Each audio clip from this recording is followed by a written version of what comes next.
Welcome back, everyone. Today we're going to learn how to throw a curved ball when you go out bowling in 4 simple steps. Step number 1. Start with your preferred stance and grip.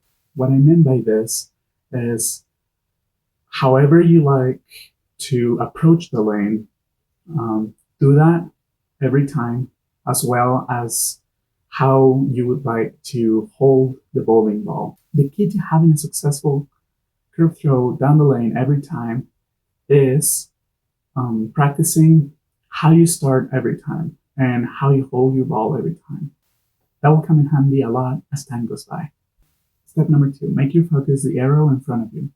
What I mean by that is that a lot of times we get into the habit and the mistake of making your focus the pins that are at the very end of the lane when we should be focusing on the arrows that are right in front of us and how, whenever we let go of the ball, how the ball is rolling through those arrows.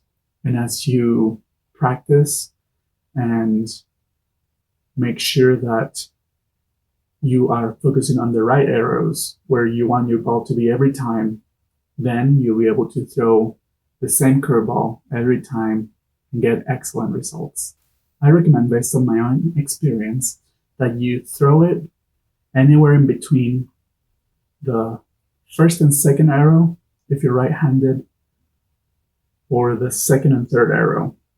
Within that range between the first and third arrow, usually it helps me get just the right amount of curve so that the ball will hit anywhere in between the first and third pin, like in that sweet spot. Obviously, if you're left-handed, use the exact same method, but on the left arrows instead of using the right arrows. And of course, again, make your sweet spot to be in between the first and second pin so that you may get a strike every time as well. Step number 3, release your ball at the bottom of your swing. What I mean by this is, as you're swinging your ball backwards, make sure that you release it as your arm hits the bottom of the swing and not when your arm gets a little higher. That will prevent your ball going out of control and hitting everything in its way except for what you were trying to target. If you want to get the best results, you have to have a controlled environment where you can practice and learn and see what's working and what's not. So step number 3 is crucial to practice. It's what you need to do if you want to improve your score. And step number 4, our last step, is to learn how to control the spin of the ball and the timing when you release it.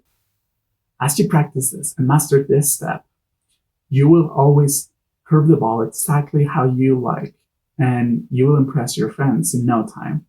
As you may have heard before, most people like to keep the thumb in the ball and take it off as they're swinging back and getting ready to throw that curveball.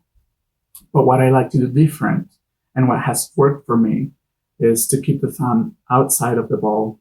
I use the thumb as an extra support for the weight of my ball.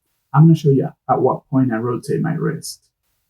Right before I release the ball, I go through the motion of going with my hand horizontally into vertically as I release the ball. As I do this motion, at the bottom of the swing, I am able to get the ball to curve and hit whatever I need it to in order to get a strike. So that's the 4 steps of how to throw a curveball down the lane every single time. Go ahead and practice this in your own time, in your own bowling alleys at home, and I am sure your curveball is going to improve 100%. For more information on how to bowl, make sure to follow my bowling blog, which is in the description below. Okay? Thank you, and see you next time.